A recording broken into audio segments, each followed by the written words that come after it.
God bless us, everyone. Hello, movie lovers, and welcome to episode 19 of our Christmas Carol reviews. If you have not been following along and want to know exactly what's going on, be sure to click the link in the description for the introduction, and you can also find the other reviews on my channel. So we are moving on to our next adaptation, which is a Flintstones Christmas Carol released in 1994. Now, this one basically took the same idea as Mr. Magoo's Christmas Carol, which we've gone over before. I'll put the link for that in the description as well, and really ran with that. It was based around a full Flintstones episode. It was an hour and a half special, so I'm assuming 2 hours when you actually put commercial and stuff into it. But it was an hour and a half special where the people of Bedrock were putting on the play A Christmas Carol. And when they were putting on this play, Fred Flintstone gets the job of playing Scrooge. Now, while I said this expanded it, about 30 to 40 minutes of this hour and a half was completely about the story around the performance, not exactly the performance. So for the purposes of this, we are only going to go over the performance itself. Now, the one thing I will say before I get into it, that we have to go around all of it, around this whole thing with it, was the people of Bedrock were coming down with what they call the Bedrock bug. Okay, they were all getting sick, and it really affected not only the people in the town, but especially the ones that were involved with this production. And when all this, I'll go over specifics of how this happened, but there were a lot of changes that had to be last minute on it. So when we get into the story, which starts 20 minutes into this entire special, okay, we actually get a decent Christmas Carol adaptation. So let's start with Fred Flintstone as Scrooge. First off, it is Scrooge, and the one thing it does well is it parallels things to actual life as it's going on. So just know that if you do ever watch it. But true to the book, 3 out of 5. When you get down to the whole thing of it, you have to go through the different everything. It missed quite a few things. So just was right there. When it comes to actually being bad Scrooge, I didn't believe that he was. I didn't believe a lot of it. I mean, there was a lot of things to it, but at some points he seemed like he was overacting.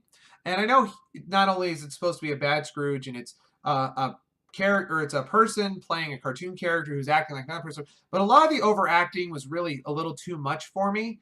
So I'd have to say I didn't enjoy it too much. So 6 out of 10 on that one. Good Scrooge, it was very abrupt, and they spent more time trying to get Fred's reconciliation than Scrooge, or than Fred as Scrooge.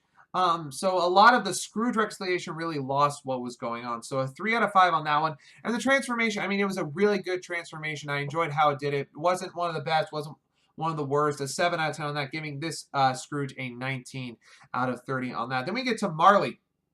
Marley was played by Scrooge's boss, Slate. And the whole lead up to this, he said, I should have been Scrooge. And basically, one of the jokes that came through was, you know, when we want to play, you're supposed to be acting. You're not actually supposed to be the character that's in there.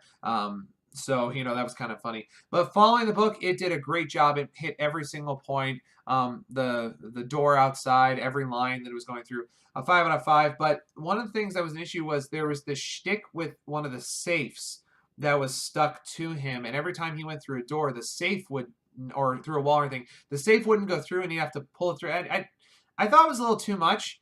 It lost a lot of the seriousness that Marley requires for the role. So a 7 out of 10 on that, giving a 12 out of 15 for Marley.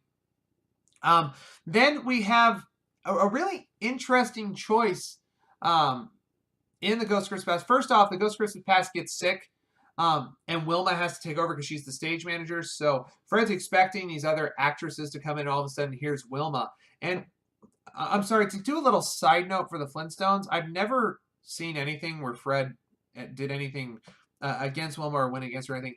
But in this one, when they led up to it, the person playing Belle, they were really excited to practice love scenes. And I thought, well, it kind of, it fits obviously with the Christmas Carol, so I don't want to judge it too much. When it comes to the actual Flintstones, I thought, well, it's a little too much. I didn't like it. But anyway, so the person that plays the Ghost Christmas Past gets sick.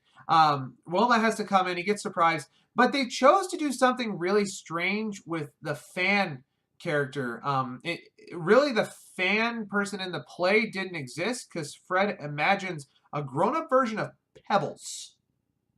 as fan. I'm like, I don't understand where this is coming from. Are they actually in the play? Is there like a Pebbles lookalike, or is he dreaming this? Did he? I mean, I don't know what exactly is going on, but it did follow the book very well. So a 4 out of 5 on the book, but the interpretations and everything, and then Fred's surprised that he has to kiss his wife instead of the semi-attractive animated girl, and I'm just like, it didn't. That's the part that didn't really fit Flintstones, and went through, and with that whole bedrock bug thing, it lost a lot to that. So I gave it a 5 out of 10 on the interpretation, just because I didn't necessarily like it.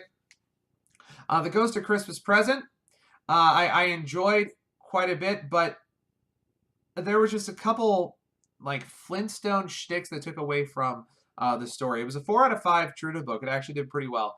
But at one point they started playing fetch with the crutch of Tiny Tim and having Dino go back and forth for it. It's kind of like, I don't know. And a couple more things like that. I had to give it a 7 out of 10 on that. So an 11 for Ghost of Christmas Present. Ghost of Christmas Yet to Come. 3 out of 5. It hit all the main points, but missed a few things here or there. And then the interpretation, a 6 out of 10.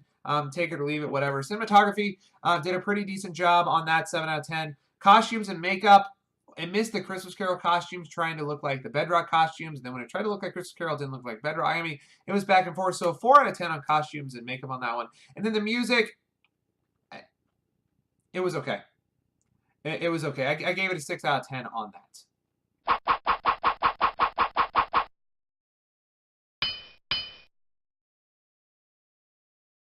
Okay, guys, so that was a Flintstones Christmas Carol. Not the best animated, not the best anything we've gone over, but also not the worst. It had some really good points to it. Like I said, it tried to concentrate a lot on the outside story along with the actual Christmas Carol story, which I think made it lose sort of ideas here. But anyway, if you like what you're seeing, please be sure to hit a like and comment. And also share this with your friends. God bless all of you, and that's a wrap.